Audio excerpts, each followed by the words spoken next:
రాజప్పగడ నా పొరుగు మొత్తం తీశారా. ఊరి పెద్దగా ఊళ్ళో ఏది తెచ్చినా ఫస్ట్ నేనే తెచ్చేవాడిని. అట్లాంటిది ఇప్పుడు ఆడి ఏది తెచ్చినా నన్ను ఒక ఇర్రె నా కొడుకులాగా చూస్తా ఉంటాను.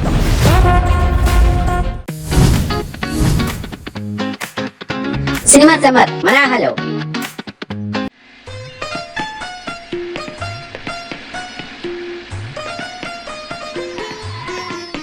ఈ దేవాలయాలు, పక్కనున్న కొలను, గుహ, ఆ కోట అన్ని మా పూర్వీకులవే. బ్రిటిష్ వాళ్ళ హయాం వచ్చాక ఇదంతా గవర్నమెంట్ వాళ్ళు తీసుకున్నారు. ప్రభు, మా పెళ్లి, శృతి వాళ్ళ నాన్న పెళ్లి అన్ని ఇక్కడే జరిగాయి. మీకు కూడా త్వరగా పెళ్ళై ఇద్దరు సంతోషంగా ఉండాలని ఇక్కడ తీసుకొచ్చాం. అవును, ఇది సాధారణ సింహం కాదు.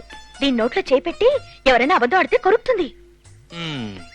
ఎవరైనా చెవులో పూ పెట్టుకున్న వాళ్ళు ఉంటారు, వాళ్ళకి చెప్పు. ప్రభు, శృతి చెప్పేదంతా నిజమే.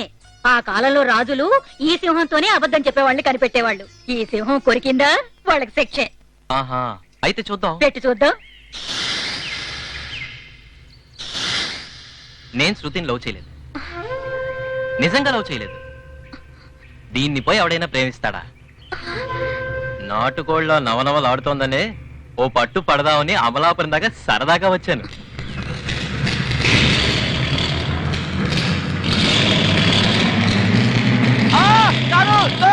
నేను శృతి లవ్ చేస్తాను, నిజంగా లవ్ చేస్తాను. అబద్ధం అబద్ధం, నేను చెప్పిందంతా అబద్ధం.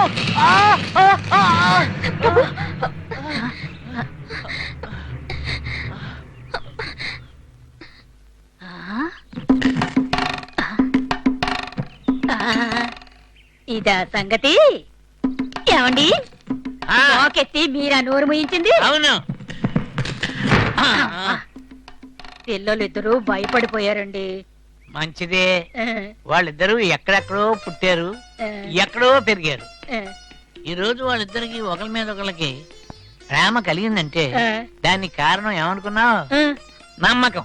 ఆ నమ్మకాన్ని ఈ సింహం చెదరగొట్టకూడదని ఇలా చేశాను. అబ్బబ్బబ్బా, ఏం తెలివి! ఏమిటిది? ఇంకోసారి తమాషా కూడా అలా అనొద్దు ప్రభు. అది తట్టుకునే శక్తి నాకు లేదు. నేను చెప్పిందంతా అబద్ధం నీకు బాగా తెలుసు కదా. నాకు భయంగా ఉంది ప్రభు. మన పెళ్లి జరుగుతుందా? తప్పకుండా. ఎలా ప్రభు? పారిపోబోతున్నావా? కాదు శృతి, మనం ఎలాంటి తప్పు చేయలేదు. మనం ఎందుకు పారిపోవాలి? మీ నాన్నతోనే మాట్లాడతాను. మీ అమ్మాయి నాకు ఇవ్వమని రిక్వెస్ట్ చేస్తాను. పిచ్చేమైనా పట్టిందా నీకు? రేపు మీ నాన్న ఎవడో ఒకటికి ఇచ్చి నీ పెళ్లి చేస్తాడు. అది నేనే ఎందుకు కాకూడదని అడుగుతాను. ఏ, నిన్ను కట్టుకోబోయేవాడు ఇంజనీర్ అవ్వాలా, లేక ఎంబీఏ చదువు ఉండాలా? నేను చదువుతాను. కోటీశ్వరుడు అయి ఉండాలా? నేను సంపాదిస్తాను. వీలవుతుందా ప్రభు?